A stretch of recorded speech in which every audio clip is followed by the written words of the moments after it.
Hello there and greetings. My name is Eddie.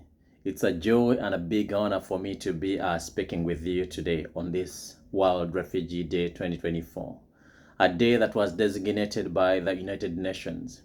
Many of you may or may not know that as of just 2022, 108.4 million people were displaced by all kinds of reasons. There are reasons we call push factors and other reasons we call pull factors. But altogether, we know that because of conflict, persecution, violence, and other reasons, many people have been led or forced to leave their land to run for safety. I want to take this opportunity to thank all of you that are participating in, first of all, according a dignified welcome to the refugees who flee to wherever they run to. I want to, in a very particular way, thank Hope for Refugees, the leadership, the vision bearers, the volunteers, and all the leaders without titles that are stepping up to make a difference. I want to celebrate you. I want to honor you. And I want to pray that others will look at you as an example. Throughout history, many people have been known to leave their land to run to a place of safety. Many stories have been told about people that have left and in search for a greener pasture or in search for safety. There are many stories that are told, but something that is common about those people are questions such as, why do I leave?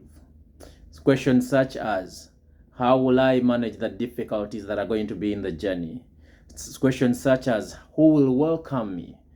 Will I find someone who will accept me? All the means that I am using, are they acceptable? Is it okay to lie out of necessity? All these questions are very similar, whether you track history from the days of Abraham or the days of the current day refugee. These are questions that have troubled those who flee or those who run away. Will I find a place to settle? Will I find a job? Will somebody on the other end receive me? Is a return possible? Is there a time when I will ever be able to return? And I want to encourage all of you that are navigating those questions even right now. I want to encourage you by some of the lessons that we have learned, that it is true in many of the cases. Take, for example, the case of a man called Abraham. It is true that where he went, indeed, God surrounded him with people that ended up being a blessing to him, and he ended up being the father of many nations. I want to encourage you with stories and promises such as that God will bring people around you that are going to be a blessing, that you're also going to be a blessing in return, that this land where you have moved to will be a better land because you moved into that land. I want to encourage all of you that maybe are looking on as these stories unfold. I want to encourage you that you can make a difference. Do not underestimate the difference you can make when you step up to do what you're able to do. I am not asking you to do what is not within your means. I'm asking you to do that which is within your means, whether it is to stand with organizations such as Hope for Refugees, whether it is to reach out to an individual who is a refugee and accord them a dignified welcome. Once again, I want to end where I started. Hope for Refugees, I want to celebrate you, and I want to pray that others will look at what you're doing and emulate that. And if we all do something that is within our means, at the end of the day, all refugees that are running to this beautiful nation of Canada, they will be received with a dignified welcome. The reason that United Nations